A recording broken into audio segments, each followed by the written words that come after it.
Hola, buenas tardes a todos y a todas aquí en España y en Europa, y buenos días a los que nos seguís y os habéis conectado al otro lado del Océano Atlántico. Bienvenidos a todos a este segundo día, a esta segunda sesión de las jornadas virtual USATIC 2014, y sobre todo especialmente a los que ayer no tuvisteis oportunidad de participar y os incorporáis por primera vez. Mi nombre es José Luis Alejandre y junto con mi compañera Ana Llueva somos los responsables de organizar y coordinar estas jornadas, que en el día de ayer la verdad es que fueron bastante fructíferas. Hubo una gran afluencia tanto en la conferencia web y posterior debate como en los foros que están abiertos, como ya sabéis, en el espacio virtual de las jornadas, para comentar todo aquello que consideréis oportuno de compartir y colaborar en las diferentes comunicaciones y pósteres que están alojados en ella. La verdad es que ayer fuisteis más de 200 los asistentes, los usuarios que entrasteis y participasteis en uno u otro evento, y por lo cual pues os queremos agradecer esa tan amplia participación. Voy a dar paso a mi compañera para que presente al ponente que va a dar la webconferencia de hoy, pero antes recordaros que durante la misma tenéis un chat donde podéis formular las preguntas que consideréis convenientes. Nosotros las iremos recogiendo y al terminar la ponencia se las trasladaremos de una manera más o menos organizada y ordenada, por si alguna se repite o hay varias que se pueden englobar, a el ponente para que las conteste. Así pues, de nuevo reiterar nuestro agradecimiento por estar ahí al otro lado, y le cedo la palabra a mi compañera Ana, cuando quieras. Muchas gracias, José Luis.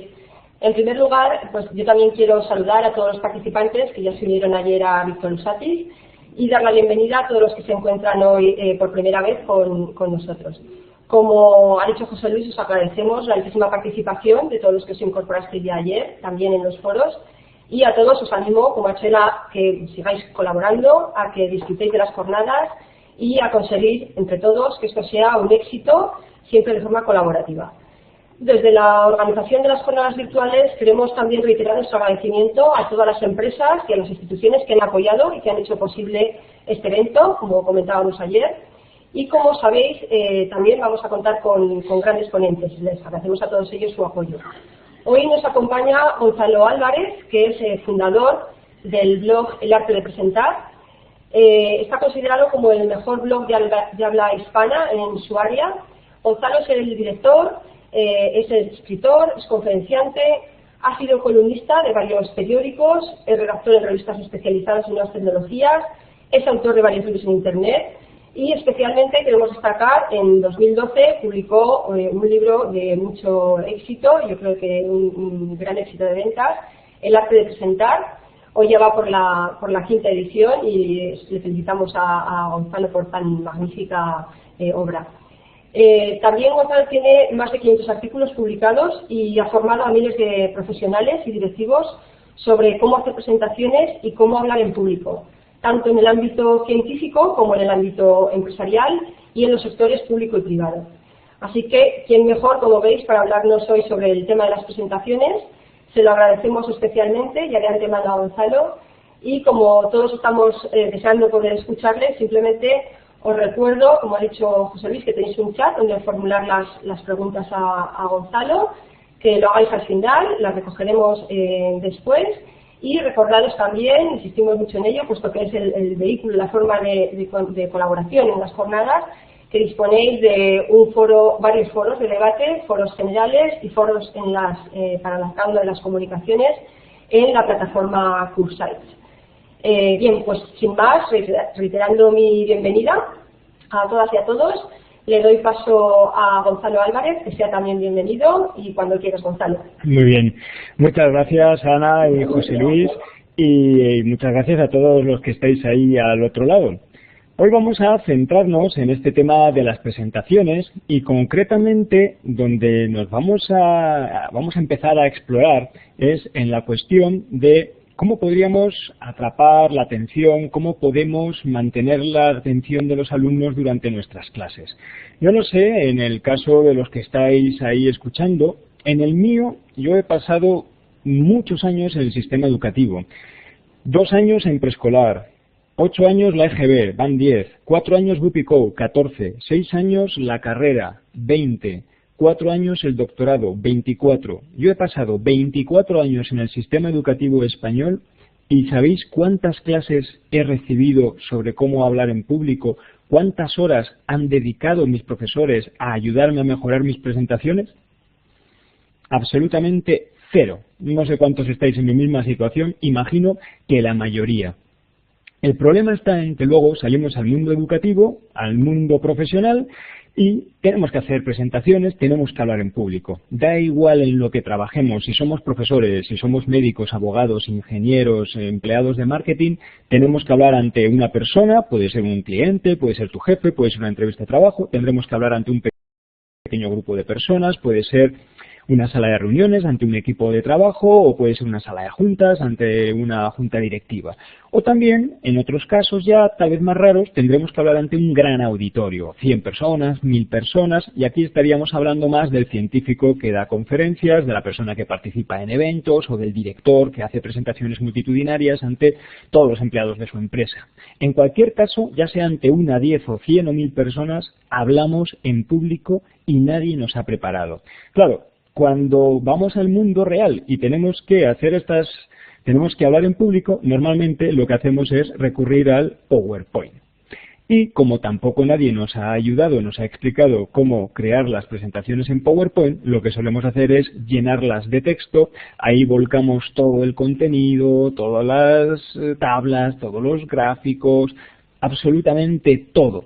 A mí me ha ocurrido en una ocasión, en primer día de clase, me pongo a explicar los contenidos, escribo en la pizarra y después de un rato, un alumno sentado en la primera fila me pregunta, ¿y las diapositivas? Y yo le digo, ¿qué diapositivas? Bueno, pues las diapositivas de clase. Y yo le digo, no hay. Y él me mira asombrado y me dice, en ese caso, ¿qué vamos a estudiar? Y le respondí, pues los apuntes que ustedes tomen de mis clases. Y él se quedó sorprendidísimo, no podía dar crédito que yo no iba a repartir un PowerPoint. Yo creo que ahora estamos llegando a un sistema perverso en el sistema educativo en el que los alumnos están acostumbrados a recibir un PowerPoint y lo que va a caer en el examen tiene que estar reflejado en el PowerPoint. Y Dios le libre a un profesor de preguntar en el examen algo que no aparezca en el PowerPoint que ha dado a los alumnos. Como consecuencia, en las clases lo que tendemos a hacer es más trabajar esos PowerPoints o leerlos o elaborar sobre ellos, mientras que los alumnos, en vez de prestar atención, en vez de trabajar, en vez de pensar, reflexionar, etcétera, a lo que se dedican es a otras cosas, porque total, como al término de la clase les vamos a repartir el PowerPoint, ¿para qué van a tener que escuchar? Lo que tenemos que hacer es cambiar radicalmente este modelo de crear presentaciones, quien dice presentaciones, en este caso me estoy refiriendo por supuesto a clases, basadas en el uso del PowerPoint. Cuando una persona se plantea el crear una nueva presentación, normalmente todos seguimos un proceso que consta de los siguientes pasos.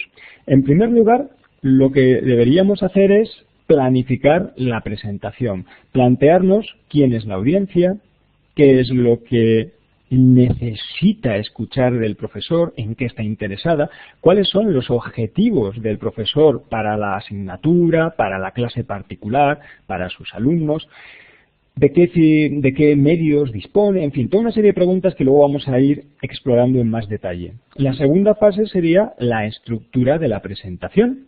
¿De qué manera vamos a seleccionar los contenidos que vamos a volcar, que vamos a presentar en nuestra clase y cómo los vamos a estructurar? ¿Cuál va a ser el orden lógico por donde empezamos, cómo seguimos, cómo vamos a acabar? El tercer paso sería diseñar los materiales. No es necesario tener un apoyo de PowerPoint. Hoy en día está muy extendido el uso de los soportes multimedia, pero desde luego no es algo completamente imprescindible. Ahora bien, si vamos a utilizar PowerPoint, quien dice PowerPoint dice Keynote para Mac, Prezi o cualquier otra herramienta, cualquier software de creación de presentaciones, entonces sí que resulta muy importante diseñar esas diapositivas, diseñar esos materiales multimedia de manera que ayuden a contar la información, que ayuden a amplificar nuestro mensaje, a que sea más memorable y se entienda mejor, en lugar de convertirse en un obstáculo para la comunicación, como ocurre habitualmente cuando estamos con el tradicional PowerPoint lleno de texto. Y luego ya vendría la cuarta fase de este proceso de preparar una presentación y una clase, que es la exposición oral. Es el momento en el que ahora ya sí, el profesor, el ponente, se va a poner delante de su audiencia y va a contar todo aquello que ha estado preparando en las fases anteriores, va a interactuar con los asistentes, en definitiva va a crear una experiencia viva. Vamos ahora a entrar en cada una de estas fases y voy a ir dando unos comentarios, unas reflexiones sobre cómo podríamos trabajar para mejorar esa atención y esa implicación de los alumnos. Y vamos con la primera de ellas, que sería la fase de la planificación. ¿Qué es lo que nos vamos a fijar en esta fase? En primer lugar, una pregunta clave, crítica, fundamental, que todo profesor debería hacerse, todo ponente, antes de empezar una clase, una charla. ¿Cuál es el objetivo que persigo yo con esta presentación? ¿Cuál es el cambio que a mí me gustaría producir en mi audiencia? Normalmente no nos planteamos las clases como una posibilidad de mover a la audiencia, a nuestros alumnos, a la acción, sino más bien como una oportunidad para darles información. Pero, ¿qué importancia tiene esa información que les damos para nuestros alumnos? ¿Por qué deberían escucharnos? ¿Qué interés tiene para ellos? Nosotros, cuando damos una clase, cuando hacemos una presentación en general, podemos inspirar un cambio en la audiencia a 3 niveles distintos. En primer lugar, sería el nivel intelectual. La audiencia acude a la presentación con unas ideas y nosotros podemos provocar que esas ideas cambien, se produzca un cambio con respecto a las ideas que traían y con las que se van a marchar. La mayoría de las veces nos quedamos exclusivamente en este nivel. No aspiramos más que a cambiar las ideas, los pensamientos, cambiar a nivel intelectual, a nivel lógico, el pensamiento de nuestra audiencia.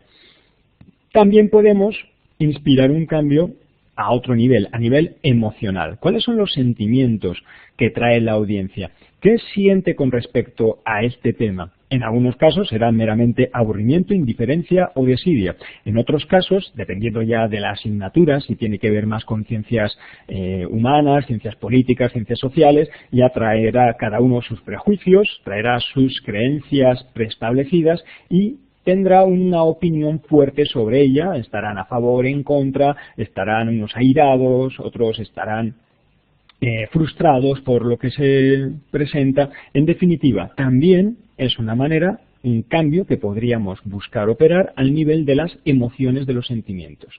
Y luego ya, en tercer lugar, estaría el cambio a otro nivel, el más profundo de todos. Es el cambio a nivel de conducta, a nivel de comportamiento. ¿Qué es lo que está haciendo el alumno antes de la clase o lo que no está haciendo y qué me gustaría que empezase a hacer o dejara de hacer una vez terminada la clase? Cuando nosotros enfocamos la clase desde esta perspectiva, ¿qué quiero que haga distinto el alumno cuando haya terminado mi clase? Esto da un vuelco a la manera como la preparamos. Muchas veces las clases se limitan a un volcado unidireccional de información. El profesor está de pie hablando, la audiencia, los alumnos están sentados escuchando, pero no hacen nada con sus manos. O muchas veces, bueno, pues sí, se les plantea, se les va dando información, al término de la misma, se les plantea una serie de ejercicios y tendrán que resolver problemas aplicando la información que se les ha proporcionado anteriormente. Luego, más adelante, cuando hablemos de la estructura de la clase, etcétera, hablaré de cómo me gusta a mí estructurar las clases de manera que despierten el interés, despierten la atención desde el primer momento. Pero para ello, previamente, la pregunta que yo me hago es, ¿qué quiero que haga la audiencia? ¿Qué tendrá que ser distinto en su conducta cuando termine mi clase? Para mí esta es la pregunta fundamental de la cual va a partir todo lo demás. Y luego otra cosa también que nos tendríamos que plantear es ¿quién es la audiencia? ¿A quién le estoy dando la clase? Por lo general, en mi caso, yo como doy muchas clases en másters variados de todo tipo de universidades y todo tipo de programas formativos, para mí tiene una importancia clave porque muchas audiencias son totalmente distintas a las otras. En unos casos son gente de marketing, otros son de economía, otros son de másteres de seguridad e informática y otros de gestión cultural. ¿Cuál es su ADN? Esto es lo que yo me planteo para cada grupo de alumnos y evidentemente un profesor, cuando va a tener un desarrollo mucho más prolongado a lo largo del tiempo, una asignatura durante todo un año, también debería hacer estas preguntas. ¿Qué entiendo yo por el ADN? En primer lugar, ¿cuáles son las actitudes de la audiencia? ¿Cuál es su postura frente al tema? ¿Qué opina?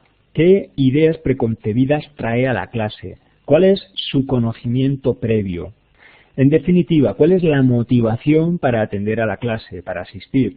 Todo esto, estas preguntas nos pueden ayudar, en especial en los primeros días, si es un curso largo, o en los primeros minutos o primera hora, si es un curso más corto, a despertar ese interés, a poner sobre la mesa las contradicciones que puedan ellos mostrar en sus opiniones preconcebidas, en esas posturas previas que traen.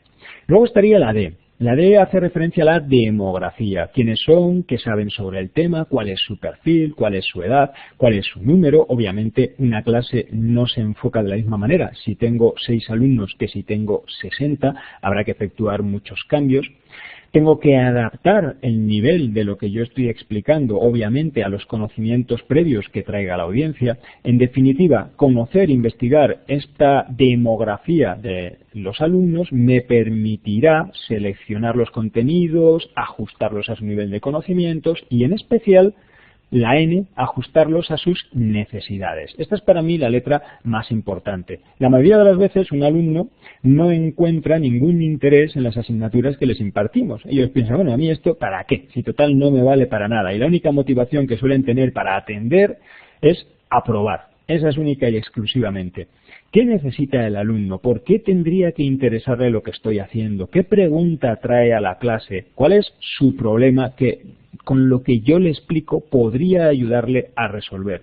Luego, cuando hablemos de la estructura, etcétera, como decía antes, daré algunas ideas sobre cómo podríamos enfocar clases para desde el primer momento, los primeros días en cursos largos, la primera hora o minutos en cursos cortos, podamos despertar el interés de la audiencia enfocándonos, por así decir, disparando a la necesidad, al problema que pueda tener la audiencia. De esta manera, si nosotros respondemos a esa pregunta que traen, si nosotros les damos claves, soluciones para problemas que ellos se plantean, cuestiones más generales que pueden tener, lo que vamos a hacer es acercarnos más a mantener esa atención de la audiencia.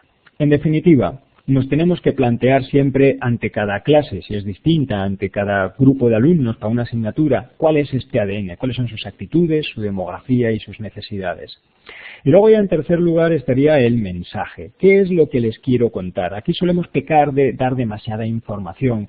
Tendemos a meter ahí a presión muchísima información en nuestras diapositivas, en nuestras clases, y al final a menudo salen con la cabeza revuelta sin haber asimilado el contenido. Por eso suele ser una buena estrategia centrarnos en cada clase en 3 o 4 mensajes clave que se encuentren con ellos a través de problemas, de cuestiones, de retos, de estudios de caso, algo que de verdad les desafíe, algo que les pique la curiosidad, que despierte su interés, y en cada clase centrarnos en esos 3 o 4 mensajes. El objetivo de la clase debería ser más que ellos interioricen los mensajes a través de preguntas, prácticas, ejercicios, todos los recursos, luego hablaremos mucho sobre ellos, más que darles muchísima información.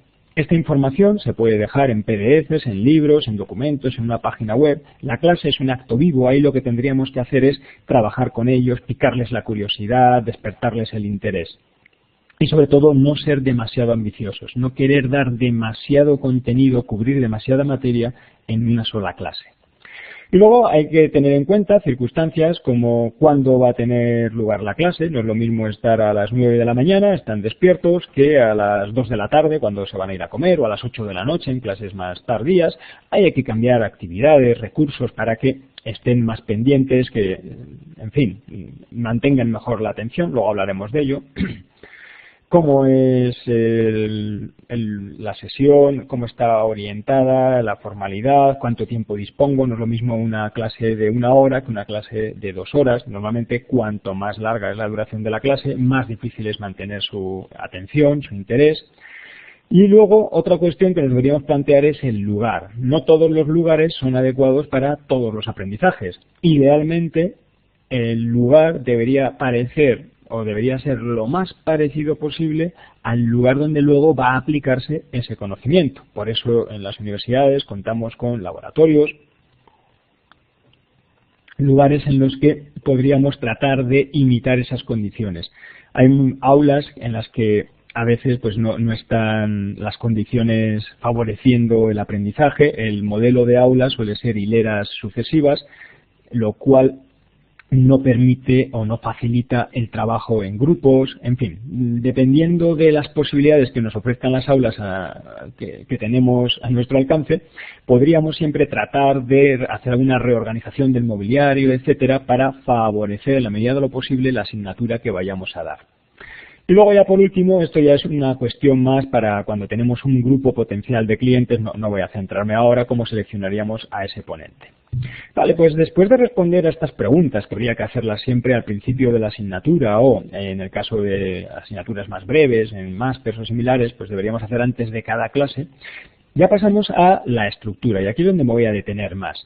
Para nosotros trabajar con un alumno, normalmente lo que hacemos es darle información. Claro, el problema es que si le damos excesiva información, al final no la va a recordar toda, va a mezclar conceptos, no va a asimilar las ideas fundamentales. Si yo a un alumno le doy 100 ideas, recordará 3 o 4. Si le doy 50 ideas, recordará 3 o 4. Si le doy 10 ideas, recordará 3 o 4. Por eso, lo que deberíamos buscar es, en la clase, dar 3, 4 ideas y no más. Este es el objetivo ideal, centrarnos solamente en ese número de ideas, 3 o 4, que es lo máximo que típicamente vamos a poder procesar en nuestra memoria de trabajo para luego poderla consolidar en nuestra memoria a largo plazo. Entonces, deberíamos centrarnos en 3 o 4 ideas clave. Eso no significa que la clase deba reducirse a 3 o 4 frases. Nosotros estas 3 o 4 ideas clave, a su vez dentro de cada una de ellas podríamos dar 3 o 4 subideas y dentro de cada una de ellas 3 o 4 subideas y así sucesivamente con un nivel de anidamiento cada vez más profundo, de forma tal que cuanto más tiempo dispongamos a nuestro alcance, más profundidad daremos al contenido. No abriremos el alcance, no daremos 4, 5, 6, 8, 10 ideas, sino que profundizaremos más, haciendo más ejercicios, dando más ejemplos, explicando detalles adicionales o conectándolo con temas relacionados. En definitiva, profundizamos cada vez más a medida que tengo más tiempo, pero sin abrir el alcance. El objetivo sería que en cada clase me centrase en esas 3 o 4 ideas fundamentales que, por supuesto, puedo ir desarrollando, si tengo más tiempo, usando este concepto del anidamiento. Vamos a centrarnos en primer lugar en la selección de los contenidos. ¿Qué es lo que podemos mostrar en una clase? A mí me gusta trabajar con un lienzo en el que divido el área de trabajo en 4 cuadrantes. En el primer cuadrante estarían las afirmaciones, es decir, las ideas que yo quiero transmitir, o pueden ser incluso ecuaciones o teoremas. Después, yo lo que tendré que hacer es sustentar mis afirmaciones sobre una base sólida. Para ello, tendré que proporcionar evidencias de tipo lógico, de tipo racional, de tipo científico. ¿Qué tipos de evidencias? Bueno, luego los vamos a ir viendo. Ahora solamente voy a explicar lo que es el lienzo. Además de sustentar nuestras afirmaciones sobre evidencias lógicas, racionales, científicas, también lo que podemos hacer es ilustrar esas afirmaciones de manera emocional, a través de historias, estudios de caso, ejemplos, ejercicios, etc. Y luego también lo que podemos buscar es convertir la clase en una experiencia participativa. En lugar de estar el profesor hablando y los alumnos sentados pasivamente escuchando, transformar las clases en de conversación, en debate, en participación por grupos, de manera que estén más tiempo haciendo algo o hablando ellos que el profesor. Vamos a ir viendo ahora con más detalle cómo funcionarían estas cuestiones. En el cuadrante de las afirmaciones, como vemos, estarían las proposiciones, pues son las frases que yo estoy diciendo, pues el teorema de Bayes, la probabilidad condicionada de que se produzca el evento B, habiéndose producido el evento A, es igual al producto de la probabilidad de A, en fin, pues este tipo de afirmaciones. Ahora, ¿cómo lo demostramos? Pues a la hora de sustentarlo tendremos diferentes posibilidades. Podemos demostrar los teoremas, las ecuaciones mediante experimentos, podremos también acudir para según qué otro tipo de afirmaciones a estadísticas, podremos acudir a datos, también nos servirán elementos multimedia en algunos casos, mostrar, pues por ejemplo en asignaturas más de biología, de antropología o de arqueología o similares, pues se puede trabajar mucho con fotografías, con vídeos. Luego también lo que se suele hacer es trabajar con definiciones, en fin, pues ahí tenemos todo lo que son los mecanismos estándar de sustentar las afirmaciones cuando estamos en una clase. ¿Qué es lo que suele ocurrir? Que la mayoría de las veces nos paramos aquí, pero todo lo que está a la derecha, en esos dos cuadrantes que he llamado participación de la audiencia e ilustraciones, todo eso queda en blanco. Imaginemos que yo tuviera una gran superficie blanca, una pizarra blanca, una mesa, una pared, yo dividiera esa superficie en 4 cuadrantes y voy escribiendo en post-its cuáles son mis afirmaciones, mis proposiciones, las ecuaciones, etcétera, y luego la manera como las voy a demostrar. Normalmente se van a cubrir de post-its los cuadrantes de la izquierda, los lógicos, afirmaciones y evidencias. Pero ¿qué pasa con los cuadrantes de la derecha, los emocionales, ilustraciones y participación de la audiencia? Normalmente eso en las clases quedan vacíos. En especial cuando un profesor se limita a dar la información, a hacer las demostraciones, las explicaciones en la pizarra, y hoy en día pues incluso puede llegar a ser peor utilizando PowerPoint, y toda la clase queda transformada o queda reducida, si queremos, a una experiencia unidireccional. ¿Qué es lo que podemos hacer? Podemos introducir elementos de tipo emocional. Y cuidado, aquí unas palabras de advertencia. No estoy hablando de hacer llorar a la audiencia, no estoy hablando de cosas de esas, para nada. A lo que me refiero es, podemos trabajar con historias, con anécdotas, con ejemplos, estudios de caso, casos prácticos, testimonios, etcétera, que despierten, susciten el interés de la audiencia, y luego también, por supuesto, podemos introducir las preguntas dirigidas a los alumnos para que entre ellos traten de ver de qué manera podrían resolver las situaciones, actividades de todo tipo, y dinámicas, juegos de rol o ejercicios para resolver en grupo, etcétera. A mí una cosa que me llamaba mucho la atención es, yo he pasado, ya os decía al principio, 24 años en el sistema educativo español, y salvo las prácticas de laboratorio, siempre todos los ejercicios eran de tipo individual. Y las prácticas de laboratorio las hacíamos en grupos, pero no porque pensasen que era mejor hacerlo en grupos, sino porque no había puestos de trabajo para todos individualmente, y entonces por eso los teníamos que poner por parejas o grupos de 4. Luego, cuando salimos al mundo profesional, siempre nos dicen lo importante que es el trabajo en equipo, todas estas cosas, pero no se ha fomentado en la formación, pero en ninguno de los ciclos educativos, por lo menos cuando yo pasé por el sistema. ¿Cómo podemos fomentar más todo este tipo de cuestiones? Pues os voy a contarlo con un ejemplo, cómo enfocaba yo en algunas ocasiones una clase de estadística en la que yo estoy hablando sobre el teorema de Bayes. A ver, si nosotros le planteamos a alumnos de 23 años el teorema de Bayes, en sí mismo no es un tema sexy, no es algo apetitoso. Van a pensar, bueno, ¿y a mí qué me importará el teorema de Bayes? ¿Esto para qué sirve? ¿Qué chorrada? ¿Yo qué necesidad tengo de saber el teorema de Bayes? La forma habitual de dar la clase es explicar el teorema de Bayes, si acaso se puede hasta dar un poquito de referencia de quién fue Bayes, etcétera.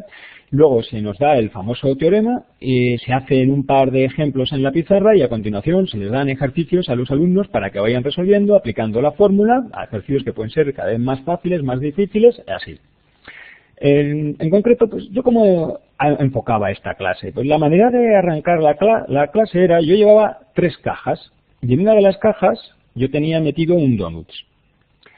Y les decía, ¿qué tal? ¿Alguno tiene hambre? ¿Alguno gustaría comerse un donut? Pues sí, posiblemente alguno levantaba la mano y yo lo sacaba a la pizarra, a la mesa del profesor. Y le decía, mira, en estas 3 cajas, en una de ellas hay un donut, las otras 2 están vacías. Te doy la oportunidad de comerte el donut. ¿En qué caja crees que está el donut? Selecciona una. Y él seleccionaba una. A continuación, yo, que sabía perfectamente en cuál estaba el donut, lo que hacía era abría una de las cajas en la que sabía que el donut no estaba. Y a continuación le preguntaba, te doy la oportunidad de cambiarte de caja. ¿Qué harías? ¿Te cambiarías de caja o te quedas con la elección que has hecho? Normalmente, la mayoría prefiere quedarse con la elección. Y yo pregunto a la clase, ¿qué creéis que es más probable? ¿Que el donut esté en la caja que ha seleccionado él o en la otra, la que yo no he abierto? Una de las 2 que no he abierto. Y claro, aquí había opiniones divididas. Unos pensaban que la probabilidad era la misma, no cambiaba, otros creían que yo le quería engañar. En definitiva, se dividían las opiniones y yo les decía, pues vamos a ver, decidme cuál es la probabilidad de que esté en la otra. ¿Cuál es mayor? Y bueno, pues evidentemente es ventajoso para él cambiarse de caja porque en la otra caja la probabilidad es 2/3, mientras que en la suya es solo 1/3. Y lo que hacía yo era, mediante diagramas de Venn, simplemente en la pizarra, les demostraba eso. Y a continuación yo les decía, imaginad que sois un médico y trabajáis en un hospital y vuestro trabajo es detectar el cáncer de mama.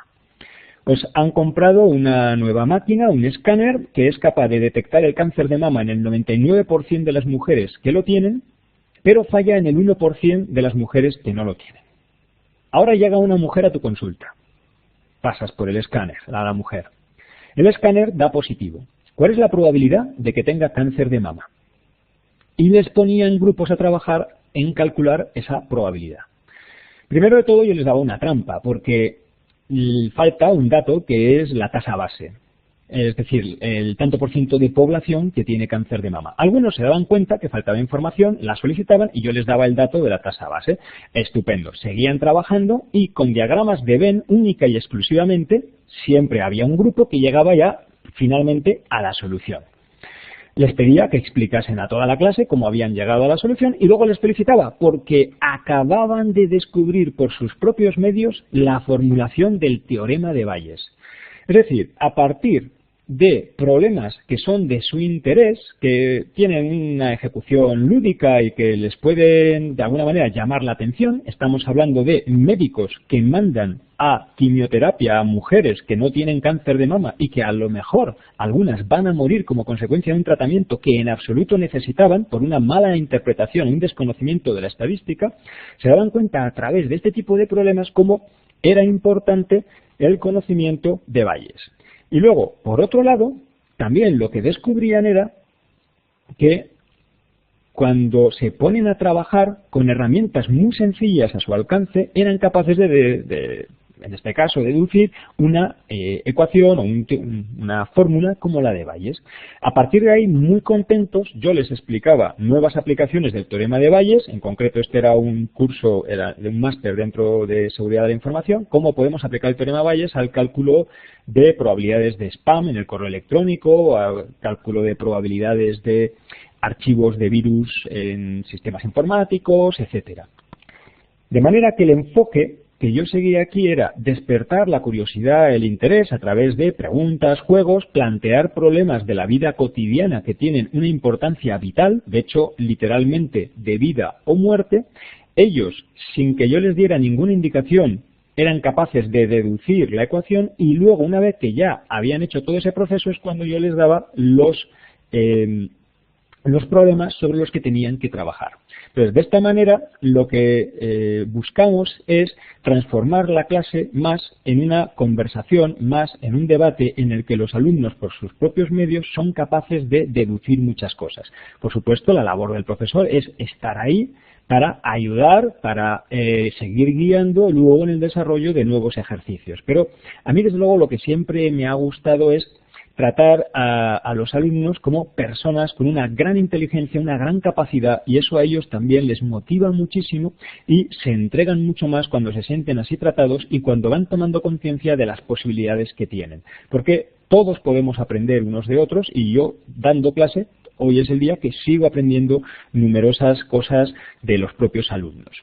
Bien, pues aquí tenemos un pequeño cuadro en el que lo que nos llama la atención es la importancia de poblar con post-its, por así decir, los dos cuadrantes de la derecha de la emoción, la participación de la audiencia y las ilustraciones. ¿Cómo podemos ilustrar? Con historias, con vídeos, con anécdotas, sobre todo con ejemplos, estudios de caso, a mí, por ejemplo, me gusta introducir una clase con un problema, algo que sea imaginemos que vamos a dar una clase sobre historia de la estadística. Apasionante, ¿verdad? Los alumnos muertos, deseosos ya de entrar en materia, de aprender la historia de la estadística. ¿Cómo podríamos despertarles el interés desde el primer momento? A lo mejor con una pregunta provocativa o con un dato les podríamos decir, según las estadísticas, el 50% de los matrimonios se divorcian. ¿Qué quiere decir esta estadística? ¿Qué hay detrás de ella? ¿Cómo se puede llegar a estos resultados? ¿Qué verdad encierra? Y de esta manera empezar un debate en el cual vas poniendo sobre la mesa la importancia de ciertos elementos de la estadística, pero desde una óptica que les va a resultar mucho más atractiva, porque les plantearás cómo se manipulan las estadísticas en los periódicos, cómo se manipulan en las noticias, cómo se puede tergiversar con los datos en la mano unas votaciones en unas elecciones nacionales. En definitiva, cosas que ellos están viendo a diario, pero que a lo mejor no tienen las herramientas para interpretar correctamente, es por lo que empezamos introduciendo al principio de la clase para motivarles, para despertar el interés y luego, por supuesto, vamos dando todas esas herramientas. En definitiva es no centrarnos, no quedarnos solo con los dos cuadrantes de la lógica, sino también buscar cómo hacerles participar con preguntas, con distintos escenarios, con dinámicas, de juegos entre ellos, de rol, ese tipo de cuestiones. Y vamos a continuar ahora ya con la siguiente parte, que es la ordenación. Si nos damos cuenta, en estos cuadrantes, al final lo único que tenemos son post-its, pero no hay un orden. ¿Qué empezamos? Con una pregunta, empezamos con un ejemplo, empezamos dando directamente la ecuación y luego la demostramos. ¿Cómo empezamos la clase? Nosotros, a la hora de ordenar los contenidos, podemos hacerlo de muchas maneras. Yo he identificado aquí 6 patrones que no en todos los casos van a tener la aplicación, pero desde luego sí que para mí hay uno de ellos que es el crítico, el que podríamos usar prácticamente en cada clase. Los enumero todos y me centro algo más en ese que considero el más destacado. El patrón secuencial o cronológico es aquel en el que describes cómo funciona algo siguiendo la flecha del tiempo. Por ejemplo, procesos de desarrollo de una enfermedad, de propagación de una epidemia, de gestación de un virus, procesos de evolución geológica, procesos de vida de animales, procesos de ingenieriles, en definitiva, todo lo que sigue la flecha del tiempo. Esta puede ser una buena manera de ordenar los contenidos. Otra manera de ordenar es a través del patrón espacial, cuando los contenidos guardan entre sí una relación espacial. Por ejemplo, las partes de un motor o las partes del ojo o del cuerpo humano o en algunos casos en arquitectura o similar, pues cómo están distribuidas ciertas obras de ingeniería o de arquitectura, etcétera. Luego tendríamos el que para mí es el más relevante de todos, el patrón problema-solución. Lo que representa ahí sencillamente es que hay un problema que tiene varias posibles soluciones, alternativas para solventarlo, pero hay una que es la mejor de todas ellas. Esto es lo que utilizo yo habitualmente para introducir las clases. En vez de explicarles la asignatura, por así decir, en vez de darles la información y luego plantearles los problemas, yo suelo hacer al revés. Yo primero les planteo los problemas para que ellos, sin herramientas matemáticas o conceptuales, vean sus limitaciones, lo limitados que es su propio pensamiento o razonamiento, y entonces se den cuenta de que necesitan algo. Y ahí es donde primero parten de soluciones que no funcionan, son esas cuadros, esas cajas de punteadas, y llegamos finalmente a la solución buena, la solución que quiero introducir en la asignatura. Pues es un patrón precioso para las clases porque podemos empezarlas con una pregunta, una cuestión fundamental, un problema aparentemente irresoluble y luego ir dando poco a poco esas herramientas necesarias para llegar a la solución final. Otros patrones serían el temático o jerárquico. Este lo podemos utilizar en multitud de clases cuando lo que tenemos son temas estructurados jerárquicamente. Hay una idea fundamental, para explicarla hace falta 3-4 ideas, que a su vez para explicar cada una de ellas podríamos hacerlo dando 3-4 ideas más y así sucesivamente en un árbol que va profundizando cada vez más y donde podemos adentrarnos a medida que tengamos más tiempo para hacerlo. Yo en algún caso he dado asignaturas completas de muchas clases siguiendo este patrón. Yo tenía 3 temas fundamentales en la asignatura, cada uno de los temas tenía a su vez 3 subtemas, cada uno de los cuales 3 subtemas, y luego ya en cada clase podíamos irnos a uno de los subtemas, de forma que tendríamos pues a lo mejor 12 subtemas que los íbamos a ir tratando cada uno de ellos en una clase. Luego esto, más que para organizar una clase entera, sí puede ser interesante partes de una clase, el patrón comparación-contraste, cuando comparamos 2 alternativas o 3 opciones o algo similar. Y ya por último, el patrón enumerativo es aquel que no responde a ninguno de los anteriores. A lo mejor estamos explicando 3 leyes que en realidad ninguna toma precedencia sobre las otras, o estamos explicando 3 modelos o 4 formas o 5 de hacer algo y bueno, pues no hay ninguna razón por la que una debiera ir antes que la otra, por eso ya lo he llamado enumerativo. Se enumeran sin más y se van contando. Entonces, de todos estos patrones, yo desde luego con el que me quedo siempre para estructurar las clases es con el patrón problema-solución. Pasaríamos ya a la parte del diseño. Como os decía al principio, en el caso de que vayamos a utilizar PowerPoint, etcétera, deberíamos prestar atención a algunos aspectos de diseño. En primer lugar, el texto.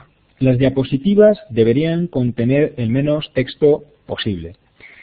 Una diapositiva no tiene el objetivo de servir de documento a los alumnos. Este para mí es uno de los mayores errores que me he encontrado yo como alumno en la universidad o en cursos profesionales. Lo que busca el profesor es matar 2 pájaros de un tiro. Lo que busca es tener un mismo conjunto de diapositivas que utiliza para proyectar en la pantalla y también para repartir a los alumnos para que les sirvan como material de estudio. Pero no podemos cumplir la misma función con el mismo conjunto de diapositivas, porque si las diapositivas son buenas como material de estudio, tendrán mucha letra, muchas tablas, muchos gráficos, muchas ecuaciones, en definitiva, mucho contenido. Serán un documento. Y proyectar un documento en pantalla no sirve para explicar la asignatura. Yo recuerdo en la carrera tuve un profesor que el primer día de clase llegó con el libro fotocopiado en transparencias. En aquella época no existía todavía el PowerPoint como tal, eran transparencias de acetato que se proyectaban en pantalla con un retroproyector. Él puso la primera página escaneada, bueno, fotocopiada del libro, la leyó en voz alta línea a línea, terminó la página, puso una nueva diapositiva, la leyó línea a línea y así pasó la clase. No sé cómo evolucionaron el resto de sus clases porque la verdad solo fui a la primera. Pero aquí es donde vemos que el profesor es totalmente irrelevante. En este caso este señor era totalmente incapaz de aportar valor a la clase.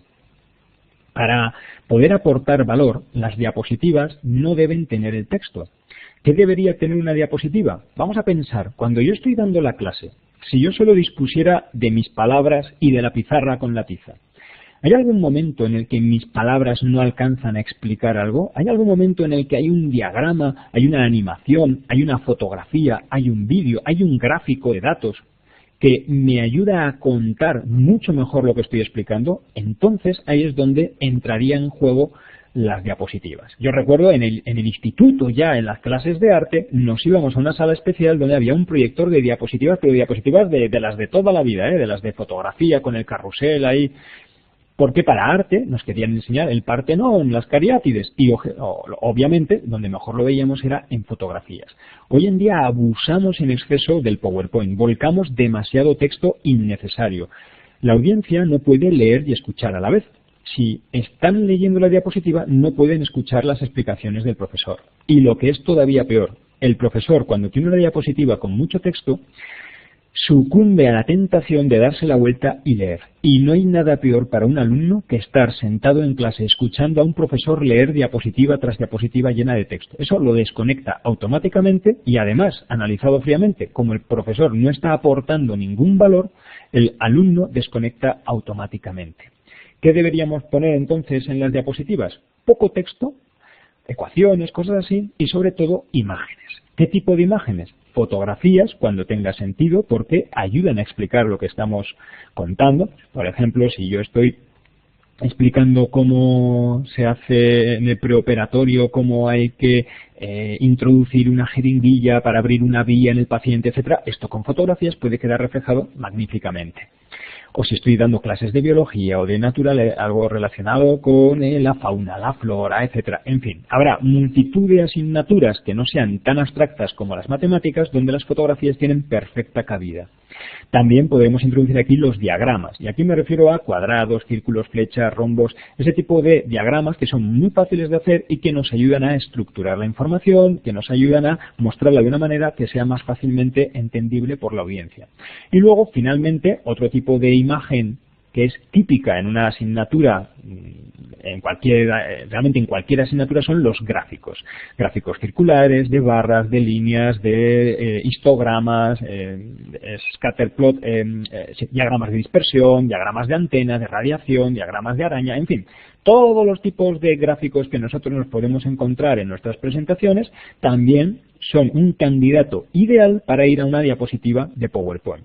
¿Y dónde sacamos verdadera fuerza, dónde sacamos verdadero partido al PowerPoint? En la multimedia, cuando introducimos vídeos, animaciones, etcétera. Y cuidado, que cuando digo animaciones no me refiero a que las letras entren volando, dando vueltas, haciendo remolinos. Cuando hablo de animaciones me refiero a que a lo mejor un gráfico o las partes de un diagrama, una diapositiva con mucha información compleja, vaya apareciendo poco a poco. O una animación en la que se ve cómo entran en una célula unas sustancias, cómo luego salen, etcétera. Pues esas animaciones son relativamente fáciles de hacer en PowerPoint. Ahí es donde sacamos verdaderamente el partido a la multimedia.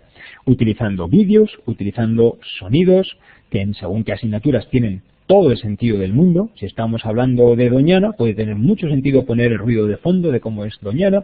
Si podríamos aportar evidencias de tipo sonoro. Y por supuesto habrá vídeos que expliquen con mucha rapidez y con gran precisión y concisión mensajes o ideas que solo con palabras o solo con fotografías sería difícil.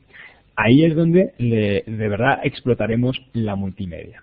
Y luego ya, una vez que hemos creado estas diapositivas, vendría la última fase, que es la exposición oral. Es decir, nos pondríamos delante de la audiencia y contaríamos eso. ¿Aquí de qué podríamos hablar?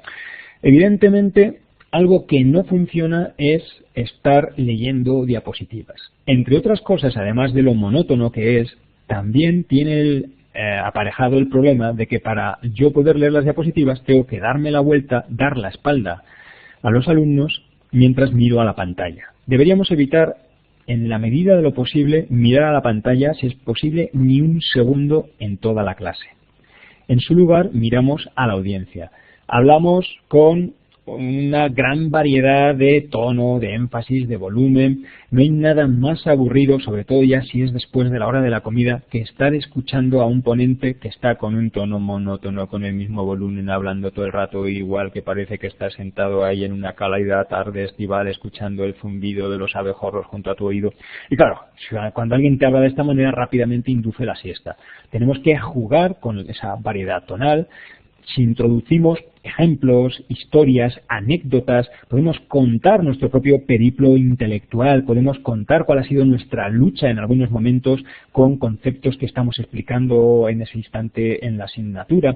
Todo este tipo de variedades que introducimos en la clase van a ayudar también a que cambie nuestra voz. Y luego, por supuesto, está el lenguaje corporal.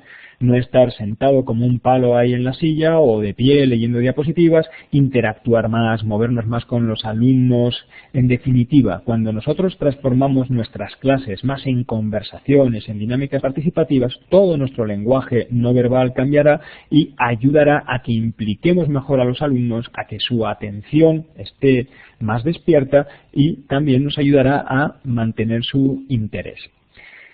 Y con esto aquí transmito ya mis ideas más importantes al respecto. Como decía antes Ana, publiqué recientemente este libro del arte de presentar, donde ahí ya en 320 páginas me explayo a gusto sobre todas estas y otras muchas cuestiones. Ahora estaré encantado de poder resolver vuestras preguntas para profundizar en aquellos temas que solo he podido tocar de manera tangencial o en algunos otros que a lo mejor yo mismo no he tenido tiempo de tocar en estos breves momentos. Ana, muchas gracias. También gracias a todos vosotros por vuestra atención y vamos con las preguntas. Pues muchísimas gracias Gonzalo, ha estado fenomenal. La verdad es que bueno, nos ha mantenido todo este rato, nos ha pasado rapidísimo con la atención puesta y vamos, atentos, ¿no? El chat estaba aquí arriba también, un montón de preguntas. O sea que le doy un poco unos segundos a mi compañero José Luis, que lo está recogiendo para trasladártelas. Mientras tanto, bueno, pues comentarte que bueno, han hecho muchas cosas de las que estamos continuamente machacando, los que estamos muy interesados en este tema, ¿no? Con también nuestros compañeros aquí. Me ha gustado mucho, y ya salió ayer también, que has hecho referencia al trabajo colaborativo, a la importancia del trabajo colaborativo. Fue algo que también salió ayer y para nosotros es algo muy especial, porque somos fervientes, vamos, creemos en el trabajo colaborativo y lo intentamos poner en práctica tanto entre nosotros, un grupo de compañeros, un grupo de docentes, como con nuestros estudiantes. La verdad es que los resultados suelen ser fantásticos. También hay que decir que hay que utilizar las herramientas apropiadas, utilizarlas bien. En el chat también se decía que las presentaciones o cualquier otra herramienta que utilicemos, desde la tiza hasta PowerPoint o cualquier otra herramienta, lo que hay que hacer es utilizarla bien, ¿no? Creo que lo has transmitido perfectamente. Hay una cosa que también es algo que es común y que estamos todos en ello. La idea de que las diapositivas no son documentos que debemos de entregar a nuestros estudiantes para que a partir de ahí se estudien la lección, ¿no? Las diapositivas pues son ese apoyo, como tú muy bien has dicho, y deben de tener esa estructura.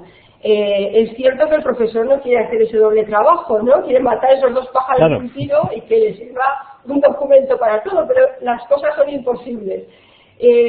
Nosotros ahora descubrimos ya hace un tiempo, no demasiado tampoco, bueno, pues un tipo de presentaciones, podríamos decirlo así, que se llama, creo que tú lo conoces perfectamente, se llama Slide Docs. Lo ha puesto un poco, bueno, nosotros lo hemos conocido a través de Duarte, creo que conoce su blog, y ahí sí que, como la mayoría de los docentes dicen, necesito una presentación que me sirva, ¿no? Que pueda yo luego, sea una presentación académica, que yo luego pueda dejar colgada, que tenga los contenidos. Pues bueno, pues no hagas una presentación, haz este tipo de presentación, este slide doc, pero en clase utiliza algo que realmente enganche a tus alumnos, ¿no? Luego, pues haces otro tipo de presentaciones si lo que quieres es dejar una presentación que sea autocontenida, ¿no? Pero engánchalos, ¿no? Eso que has transmitido tú también, ¿no? Saca la emoción, esos cuadrantes que se pueden mover en un sentido, ¿no? Que se pueden bueno, pues abordar desde el primer al último o de forma más alternativa. Nos ha parecido, bueno, pues fenomenal. No sé si el tema este de las slide docs lo conoces, sí, y lo recomiendas en alguna ocasión. A ver, con respecto al tema del material para los alumnos, para mí la perversión del sistema educativo actual es que utilizamos PowerPoint para todo. Cuando digo para todo me refiero sobre todo a las dos funciones, que sirve como material de trabajo, de estudio para los alumnos, para que estudien en su casa, y además esas mismas diapositivas las proyectamos en pantalla para la clase. Pero esto no puede ser, no podemos servir a dos señores, a Dios y al dinero, hay que elegir una cosa u otra. Entonces, ¿yo cómo resuelvo este problema?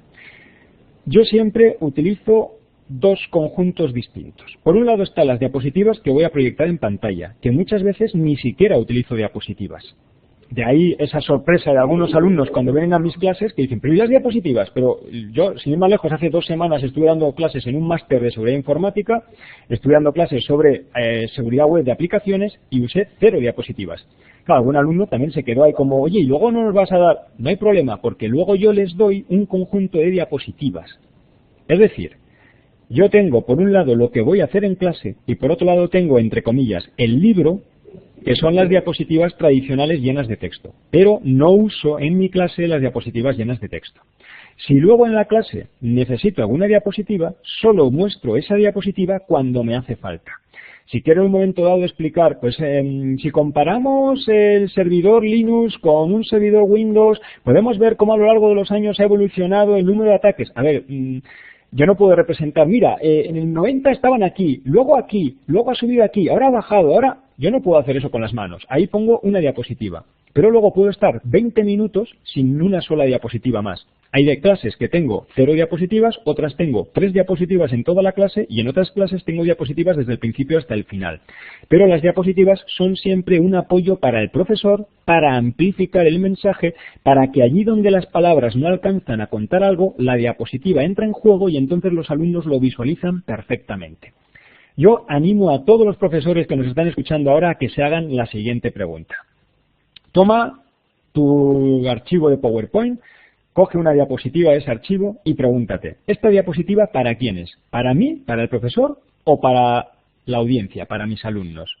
Y la mayoría de las veces la respuesta es para mí. Yo no creo esas diapositivas para los alumnos, las creo para mí, para no tener que dominar el tema, no tener que sabérmelo, poder dar clase aunque no haya tenido tiempo suficiente para preparármela, para poder incluso sustituir a otro profesor o que me sustituya a él. Realmente, ¿para quién creamos esas diapositivas? La diapositiva debería servir única y exclusivamente como amplificación del mensaje. Por eso yo recomiendo crear 2 conjuntos. Por un lado, el documento. Te lo puedes crear en PowerPoint, que es de lo que habla Nancy Duarte, como me proponías en su Slide Docs, que me parece fantástico. PowerPoint es una magnífica herramienta de trabajo, pero para crear documentos, a pesar de todo, yo prefiero el Word, por acudir a una herramienta al alcance también pues de todo el mundo que tenga PowerPoint. El Word para crear documentos que repartimos a la audiencia. O podemos crearlos con PowerPoint.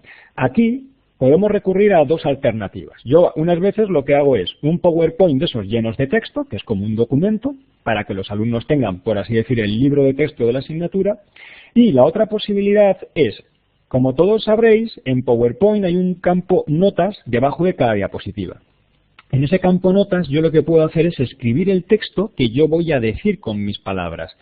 De manera que la diapositiva puede tener una ecuación y en pantalla solo aparece una ecuación y debajo en el campo notas yo escribo todo lo que habría que contar sobre esa ecuación. Y puede ser 10 líneas o 10 páginas, porque luego ese archivo de PowerPoint yo lo puedo exportar como un documento de Word, de forma tal que cada página del documento Word tendrá arriba una imagen con la imagen de la diapositiva y debajo 10 líneas, una página o 10 páginas, lo que yo quiera poner. Y como es un documento en Word, puedo añadir tablas, puedo añadir gráficos, lo que yo quiera. Y esto me libera de la presión de querer meterlo todo en las diapositivas que proyecto en pantalla. Ya no tengo problema. Una cosa son las diapositivas que proyecto en pantalla y otra muy distinta son las diapositivas que yo reparto a la audiencia. Que de hecho yo tiendo a no repartir diapositivas, sino a repartir documentos en Word.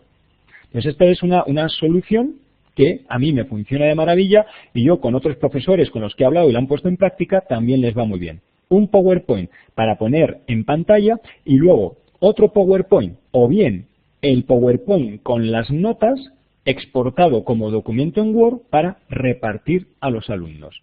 Pero quedémonos con esa idea. No podemos servir a 2 señores.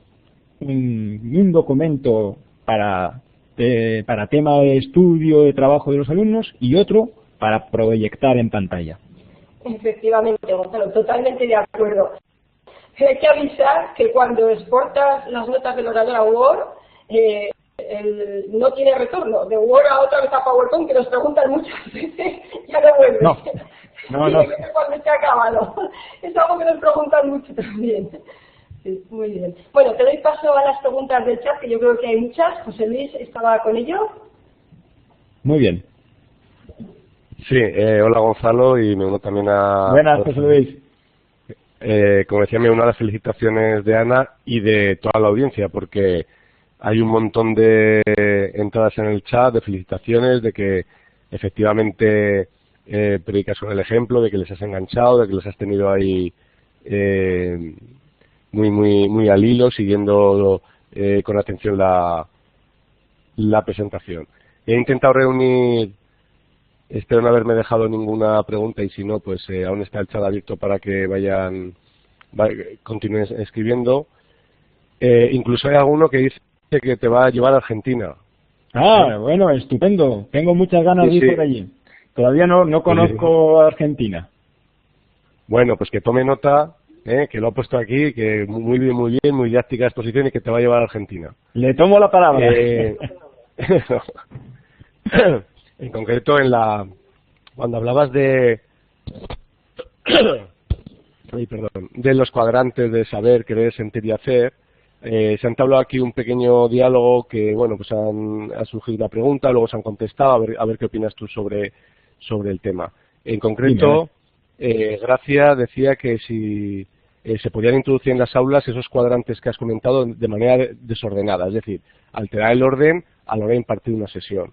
Y entonces, bueno, pues otros participantes del chat le han dicho que sí, otros creían que sí. Entonces, para que comentaras Te cuento cómo trabajo yo con los cuadrantes. Como hemos mostrado en la diapositiva, todavía está disponible, ¿verdad? La puedo enseñar. Sí, sí, así si ellos la tienen delante, pues van a seguir mejor las explicaciones. Vale, ahí tenemos la diapositiva con los 4 cuadrantes. ¿Cuál es la idea? Yo en este lienzo, yo lo he llamado lienzo de selección porque aquí selecciono el contenido de la clase. Pero aquí no hay orden alguno, solamente hay un montón de post-its en donde voy a tener afirmaciones, ecuaciones, etcétera, en un cuadrante. En otro voy a tener demostraciones, características, estadísticas, todo ese tipo de cuestiones. Y luego los que de verdad hacen que la atención de la audiencia se dispare, los que hacen que la seduzcas, que estén pendientes de tus palabras, son los otros 2 cuadrantes. Si tú haces una clase y no hay elementos en los otros 2 cuadrantes, ya te puedo decir que la clase va a ser un fracaso. Los alumnos no van a estar atentos, no les vas a enganchar, muchas veces la única motivación que despertarás en ellos es, pues bueno, como hay que aprobar la asignatura, voy a prestar atención porque puede caer en el examen, ¿no? Y ya. Que de hecho, ¿qué ocurre muchas veces cuando empiezas a explicar algo y te pregunta un alumno, ¿pero esto va a caer en el examen? Esta es típica pregunta, ¿verdad? ¿Quién no ha oído esa pregunta? Entonces, para mí es clave el introducir elementos en los 2 cuadrantes de la emoción. Que como os decía antes, emoción me refiero a que algo pues, que hace que te atrape, que estás más pendiente, que cautiva, que si los alumnos les ves que tienen el portátil encima de la mesa o tienen el smartphone, cuando empiezas con estas cuestiones, les ves cómo bajan la tapa del portátil o cómo guardan el smartphone en el bolso. Y entonces cuando dices, bien, acabo de atrapar. Por supuesto, queda mucha clase, ahora tienes que mantener esa atención, pero por lo menos has empezado atrapándola. Ahí se te pueden ocurrir tipos de ejemplos que puedes dar, se te pueden ocurrir historias. Las historias pueden ser cosas que te han pasado a ti. Si has estado trabajando mucho tiempo en un tema, normalmente habrás tenido, bueno, pues sucesos, cosas valiosas que te han pasado que puedes compartir con tus alumnos.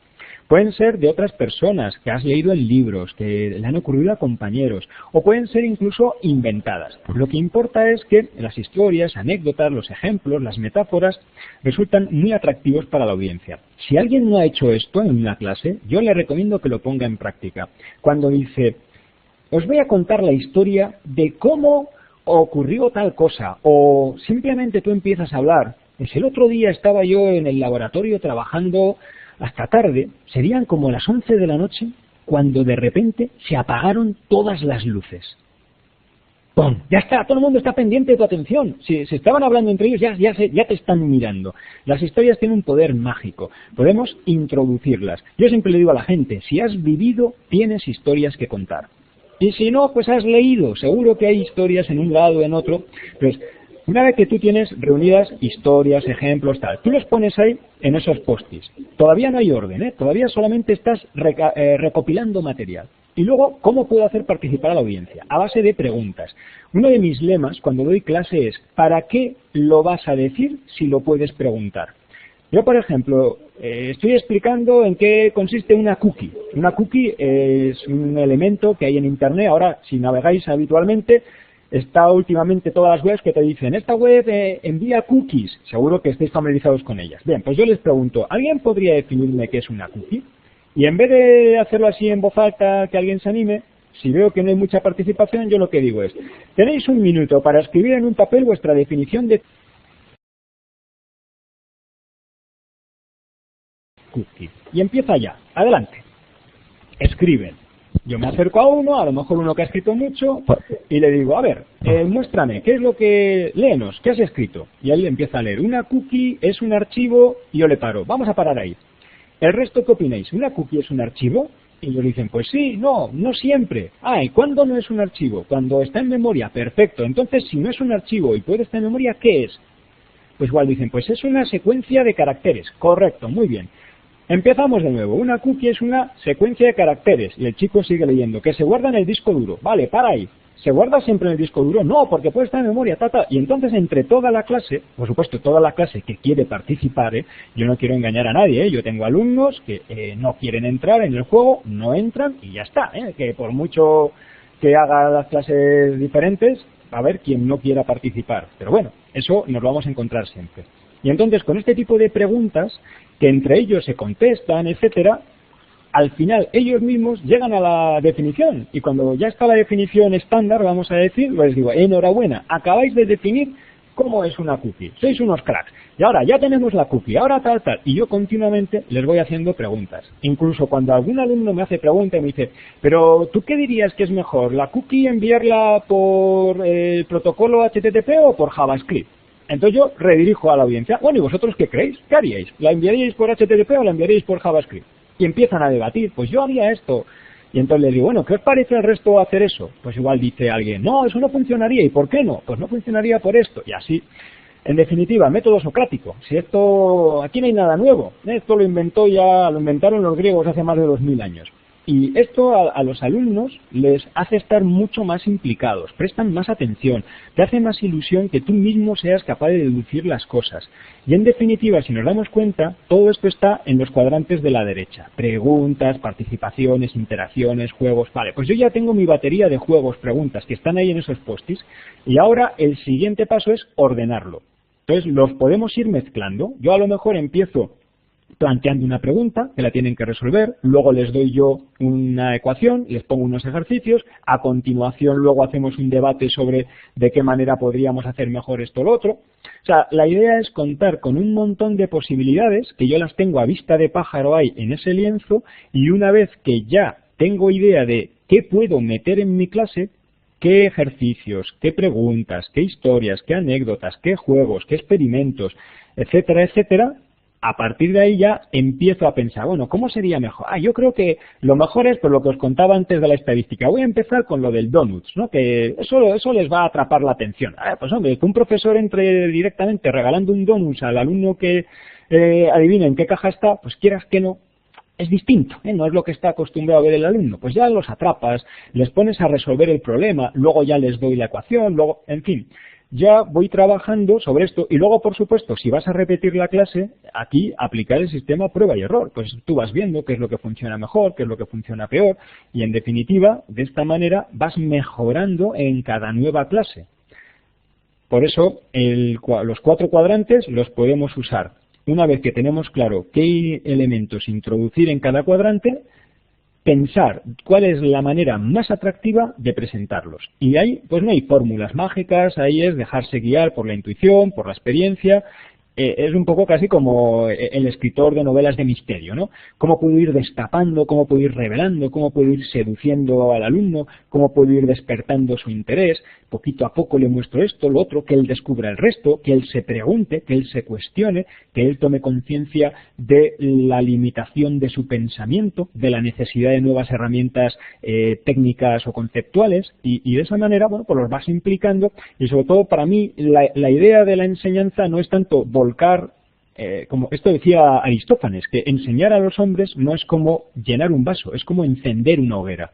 Ese es el objetivo de mi clase, encender en ellos el deseo por el conocimiento de la asignatura. ¿Cómo? A través de problemas actuales que les tocan directamente, que van a afectar a su vida. ¿Hablas de la estadística? pero no en temas de manera abstracta. Sacas noticias de prensa, les explicas cómo por no conocer la estadística pueden estar perdiendo dinero, pues desde la lotería hasta en la declaración de la renta, puedes hasta estimar la cantidad de dinero que pierden al cabo del año, puedes estimar vidas que se pierden por desconocimiento de la estadística, en fin, les tocas el bolsillo, les tocas temas que a ellos les interesa, les explicas cómo un iPod, por ejemplo, tuvo que cambiar los algoritmos de reproducción de música. Ahora cuando tú dices reproducir música aleatoria, realmente no es aleatoria. Antes el algoritmo era aleatorio, pero como a la gente aleatoriamente le podían salir 2 canciones del mismo disco seguidas, pensaba que no era aleatorio. Entonces tuvieron que no hacerlo aleatorio para que la gente creyera que era aleatorio. Bien, cuento estas cosas porque son ejemplos que yo pongo ahí en mi pizarra, en mis cuadrantes, y luego ya decido cuáles meto, cuáles no, en qué orden. Tampoco los voy a meter en principio todos en la clase, depende mucho del flujo de la misma, porque claro, yo si hago una práctica, hay veces que te la resuelven en 3 minutos y otras veces puedes estar 10, entonces eso también afecta a qué puedes meter, no puedes cubrirlo todo, en fin. La idea para mí sobre todo es, no vamos a centrarnos solo en la lógica, vamos a introducir estos elementos de emoción, vamos a hacer participar a la audiencia, crear más conversaciones en clases y de esa manera es como engancharemos mejor a nuestros alumnos. Voy a enlazar 2 que están relacionadas. Ana López, de aquí de la Universidad de Zaragoza, dice que estos métodos parecen olvidarse cuando el temario es muy extenso y el tiempo es escaso. Y pregunta cómo optimizar el tiempo, ya que muchas veces es difícil contar con que los alumnos trabajen parte de ellos por su cuenta. Entonces, un poco al hilo de esta pregunta, Pilar Álvarez dice que el principal problema somos los propios profesores, que siempre creemos que tenemos que darlo todo hasta el final y no somos capaces de seleccionar lo esencial de cada tema.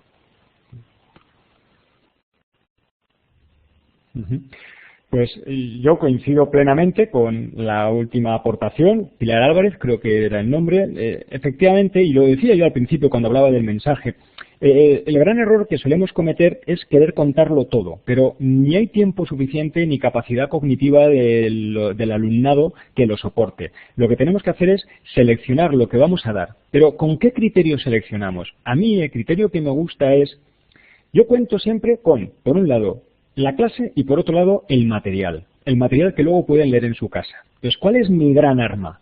La clase. La clase, ¿qué objetivo tiene para mí? Emocionar. La clase es un acto vivo, es una herramienta de seducción. Yo en la clase busco seducir al alumno, tentarle para que luego quiera ir a verificar en el libro, o en el libro en este caso, en las diapositivas ya, el documento elaborado, todo aquello que yo en la clase no he podido contar.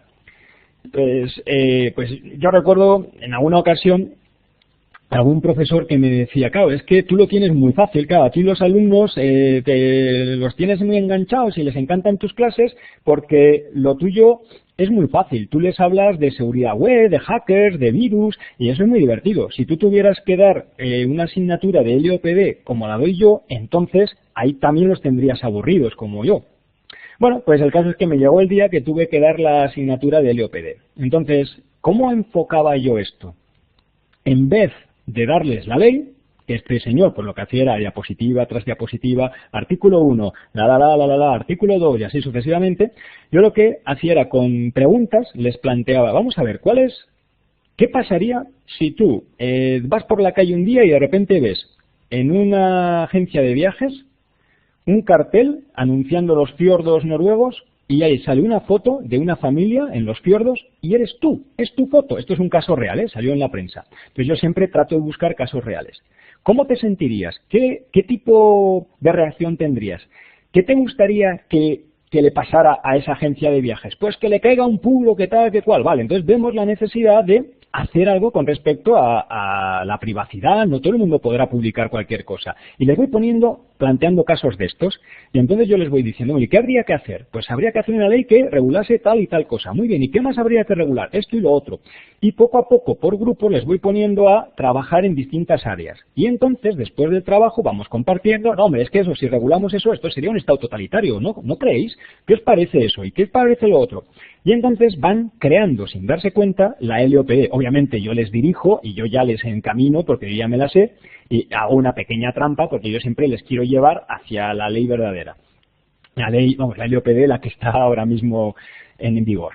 Y entonces, cuando terminan, les digo, bueno, pues enhorabuena, chicos, habéis legislado la LOPD, ya la tenéis. Ahora, cuando vayáis a casa, id a comprobar a ver cuánto habéis acertado. ¿Y qué es lo que consigo? Los alumnos van a su casa y lo primero que hacen es bajarse el texto completo de la ley y lo van leyendo artículo a artículo comparando con lo que ellos han hecho. Pues, de esta manera es como despertamos el interés, como lo seducimos.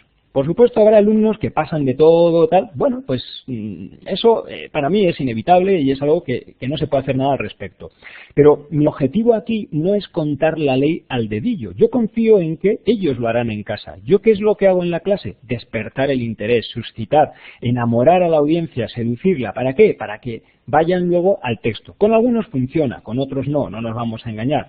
Pero cuando achacamos al final a problemas de falta de tiempo, etcétera, no es para mí tanto el tiempo de que disponemos en la clase, sino el tiempo que deberíamos dedicar nosotros en nuestra casa a preparar las clases. Ese es el verdadero tiempo que tenemos que dar. Porque para mí, ¿qué es lo más fácil? Me descargo el texto de la ley, lo pongo ahí en un PowerPoint y voy leyendo diapositiva a diapositiva. Para mí lo difícil es sentarme a pensar, a reflexionar.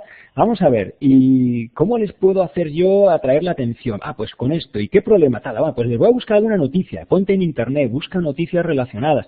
Eso es mucho trabajo. Claro que es mucho trabajo, pero al final, cuanto mejor te preparas una clase, mejor te sale. Y yo creo que esto no sorprende a nadie. Y sobre todo aquí, como decía esa última participante, no pretender contarlo todo. Yo en la clase me centro en el mensaje esencial y dejo que los alumnos en su casa, con el material, que esa es mi labor, darles un material bueno, de calidad, de referencia, ellos completen el resto. Muy bien, Gonzalo. Siguiendo con las preguntas, Magdalena, hay algunas en la misma línea. Magdalena pregunta que para una conferencia, ¿qué tipo de presentación es más motivadora y enriquecedora? A la vez,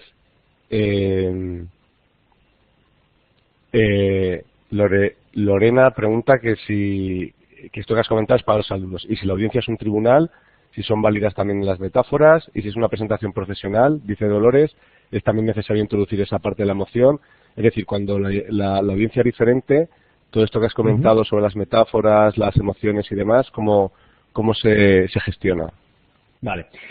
Obviamente nosotros tenemos que amoldar nuestra presentación al tipo de audiencia. De hecho, si recuerdan los que han estado desde el principio, yo decía que empezamos nuestra fase de planificación preguntándonos quién es la audiencia, cuál es su ADN, cuáles son sus actitudes, su demografía y sus necesidades. Si estamos ante un tribunal, pues ellos realmente necesidad no tienen ninguna. La necesidad es nuestra de que nos aprueben. Entonces, ¿ahí qué es lo que tenemos que hacer? La necesidad que tiene esa audiencia es de ver que yo tengo la calidad suficiente como docente o como investigador o como doctorando para darme el cum laude. Esa es la necesidad o la pregunta que ellos se hacen. ¿Esta persona está capacitada? Pues todo lo que yo haga tendrá que estar orientado a mover a la audiencia a la acción. En este caso, ¿cuál es la acción que yo busco? Que me den un apto. ¿Puedo utilizar gestión emocional? Desde luego, es importante hacerlo, porque la emoción siempre está ahí. Hay a veces gente que cree que por ser un científico, por ser profesor y dar clase, que él no está utilizando la emoción. Al contrario, somos seres humanos, somos seres emocionales, continuamente la estamos usando. Lo que ocurre es que en estos contextos, cuando creemos que no la usamos, en realidad lo que está pasando es que no la estamos gestionando de manera consciente. ¿Qué es lo que tenemos que hacer? Gestionarla. ¿Cómo nosotros podemos gestionar la emoción? Por ejemplo, a ese tribunal transmitirle confianza, seguridad, aplomo, dominio de la materia.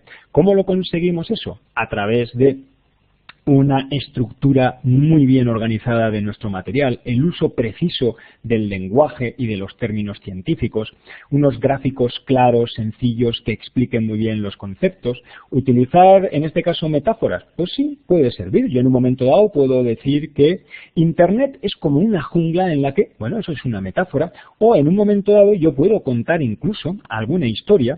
Cuando yo empecé trabajando en la tesis, no era nada conocido de tal. Luego hice un viaje en Cambridge y ahí tuve una revelación. Ahí entré en contacto con el doctor tal que me introdujo a un nuevo campo totalmente novedoso, y esa es la raíz de este resultado que luego y puedes meter este tipo de historias. Por supuesto, cuando hablo de historias, la gente no debería estar pensando en Caperucita Roja o temas similares. Cuando digo historias es contar una fase de tu investigación, dificultades con las que te has encontrado, cómo superaste esas barreras, de qué manera fuiste más allá de los resultados iniciales. Eso es contar también historias. En el caso de un público corporativo, cuando estás en una empresa, nuevamente la pregunta, ¿para qué? ¿Qué cambio quieres suscitar en la audiencia? ¿Quieres que compren tu producto? ¿Quieres que te contraten un servicio? ¿Qué es lo que tendrás que hacer? Introducir los elementos necesarios para que eso tenga lugar.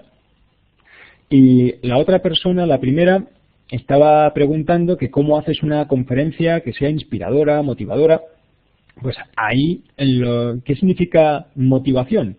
Tener motivos para la acción. Eso es motivar. Motivación, tener motivación no es tener ánimos. Tener motivación es tener motivos.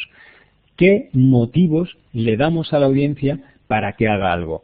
Cuando nosotros le hablamos a una audiencia y queremos que cambie, que actúe, todo cambio va a originar una resistencia, porque todo cambio implica o bien un sacrificio o bien correr un riesgo. Y normalmente no nos atrae la idea de sacrificarnos ni tampoco la de correr riesgos. ¿Cómo superamos esta resistencia? Cuando el beneficio que recibiremos si ejecutamos la acción es tan grande que supera con creces a ese riesgo o ese sacrificio, esa inconveniencia por la que hay que pasar. ¿Cuál es entonces nuestra labor como ponentes si yo quiero inspirar, motivar a una audiencia? Pintar un cuadro con vívidos colores a través de mi discurso que haga que la audiencia quiera ir a vivir, a protagonizar ese final feliz. Yo lo que le tengo que hacer es mostrar de una manera muy clara, de una manera emocional, a poder ser que la viva de la manera más cercana posible, cuál va a ser todo ese beneficio, toda esa ventaja, toda esa maravilla de la que va a disfrutar en el caso de que haga lo que yo le pido. Y eso es motivar. No podemos motivar a alguien diciendo que haga algo porque sí, o porque es bueno para la empresa, o porque es bueno para ella, si no ve realmente el beneficio. Y realmente, si nosotros queremos mover a la audiencia a la acción, la única manera de hacerlo es gestionando la emoción. Daniel Kahneman, que es un famoso psicólogo que en el año 2002 fue galardonado con el Premio Nobel de Economía, a pesar de ser psicólogo, un economista, él, en una obra monumental que publicó en el año 2011, titulada en castellano Pensar rápido, pensar despacio, de lo que nos habla es de cómo el ser humano toma decisiones de manera emocional y luego posteriormente las justifica de manera racional. De manera que primero decidimos emocionalmente y a posteriori justificamos esa decisión racionalmente. Por eso yo he creado este cuadro también. Bueno, en realidad yo lo creé antes de conocer a Kahneman, porque tenemos que introducir los dos elementos, la lógica y la emoción, en nuestras presentaciones. Y aquí da igual que sea ante los alumnos, que sea ante un tribunal de tesis o de plaza de profesor, que sea ante un público corporativo o que sea una audiencia para inspirarla o motivarla. Siempre tenemos que alcanzar un buen equilibrio entre esa lógica y esa emoción. Y por supuesto la intuición, la sensibilidad, la inteligencia de cada uno nos guiará en donde ponemos más sobrecargamos más las tintas, pero nunca dejando de lado esa emoción. Muy bien, Gonzalo. La verdad es que estaríamos aquí horas y horas porque hay un montón de preguntas y de comentarios. Pedir perdón a la gente que no vamos a poder trasladarle sus cuestiones porque las jornadas tienen que continuar a las 5:30. Sí que me gustaría trasladarte una última y te pediría brevedad en la respuesta porque me ha parecido curiosa, ¿no? Es Araceli, que escribe de la Escuela Técnica Militar de Venezuela y dice que le cuesta mucho mantener a los cadetes en atención ya que se duermen porque tienen mucha actividad militar. Y además, la materia que imparte ella es TIC, pero los alumnos no tienen internet. Entonces, ¿qué hace? Claro, yo antes os decía cómo es muy importante que cuando estamos haciendo un aprendizaje, en nuestro caso, cuando estamos enseñando, el entorno reproduzca en la medida de lo posible el entorno aquel donde se vaya a utilizar. Entonces, claro, si estás dando clases sobre Internet y los alumnos no tienen Internet, de alguna manera tendrías que buscar la manera de reproducir el acceso a Internet. Entonces, a ver, ya ahí habría que ver exactamente qué es lo que está ella enseñando, etcétera, para darle algún tipo de pauta ya concreta. Y con respecto a que los alumnos se duermen, pues yo fíjate que lo que haría incluso es insistir aún más en ese hecho de que están cansados, pues yo les daría todavía más actividad física. Eso hay un profesor que en una ocasión puso pulsómetros a los alumnos durante su clase, agregó después de la clase las medidas de todos los pulsómetros y la curva que salía era una curva decreciente. A medida que iba pasando el tiempo, el número de pulsaciones por minuto registrado por los pulsómetros iba decayendo. Es decir, la conclusión era obvia, las clases producen un efecto sedante en la audiencia. Una cosa que yo suelo tratar de hacer en mis clases es que la audiencia se mueva. O sea, otro de mis lemas es, no solo les muevas la cabeza, también muéveles los pies, que se levanten, que hagan algo, que tengan que cambiar de sitio, que salgan a la pizarra a escribir cosas, que hagan cosas por grupos, que tengan que levantarse. En fin, con este tipo de cosas lo que estamos haciendo es elevar las pulsaciones. Y entre una buena actividad física y a lo mejor, quién sabe, pues si tienes que explicar cosas de Internet, pues uno es Facebook. Pues mira, uno se pone de pie con un cartel y él hace de muro. Y entonces los demás se ponen de pie y en ese muro van poniendo mensajes, van poniendo fotos, las van dibujando. Y de esa manera estamos reproduciendo lo que es Internet en un aula utilizando personas. O tienes que explicar el protocolo TCP/IP. Bueno, pues el protocolo TCP/IP es como enviar un libro muy gordo partido en fascículos que se meten cada uno en un sobre con destinatario, remitente y un número de secuencia. Bueno, pues lleva el profesor sobres, lleva un libro, se parte en fascículos, se mete, se envía de un lado a otro, uno lo tiene que reconstruir, otro es el emisor, uno puede ser el hacker que lo roba en el medio. Y entonces, con esta especie de obras de teatro que montas ahí en la clase, eres capaz no solo de mantener la atención de la audiencia, sino encima de que recuerden, que entiendan y hasta pasarán años y dirán, ¡jo! Me acuerdo de aquella profesora de la escuela militar que nos tenía en clase en vilo, cómo nos explicó Internet, la pobre mujer no tenía ordenadores, no teníamos acceso a Internet y nunca en mi vida he aprendido tanto de Internet como en esas clases. Como veis, si nos ponemos a pensar, a reflexionar, siempre hay salidas, siempre hay recursos y podemos crear clases maravillosas. La creatividad brota de las restricciones. Cuanto más nos limiten, seguro que más creativos nos volvemos.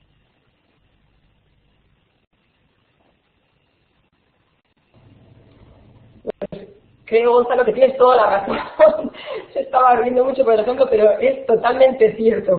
Conozco ejemplos, además, en este sentido, cuando yo he visto profesores poner encima de una mesa de pie a sus alumnos en clase, decirles que están en un barco, que se tiren, que naufragan, y todo eso para dar una clase de filosofía. Y es genial, se acuerdan toda la vida, ¿no?, de la clase los chavales. Bueno, ha sido excelente, la verdad, fantástico, una conferencia pues súper amena. La verdad es que practicas con el ejemplo, como se decía en el chat, lo vives.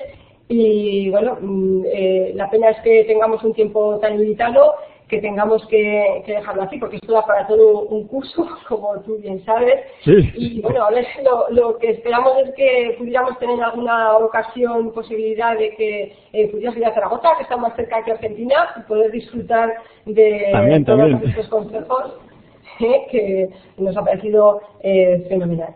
Bueno, pues muchísimas gracias, Gonzalo, me toca despedir.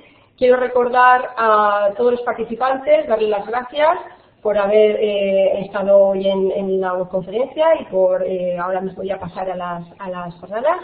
Les recordamos que mañana tendremos la tercera sesión. También esperamos que sea muy interesante, genial. Bueno, hay muchas novedades, incluso con gafas. La impartirá Raúl Reynoso sobre el tema de realidad aumentada. Estáis todos invitados y esperamos que podáis seguirla. Os recordamos que vamos a continuar también en los foros muy activamente, al igual que ayer, y en los talleres, los que estéis inscritos en los talleres. Os dejo la dirección de acceso directa desde aquí para que podáis ya ir entrando e ir participando en los foros. El café virtual ya sentimos que solo puede ser virtual, pero es lo que hay, ¿no?, en este tipo de jornadas. Es lo fantástico. De verdad, gracias, Gonzalo. Gracias.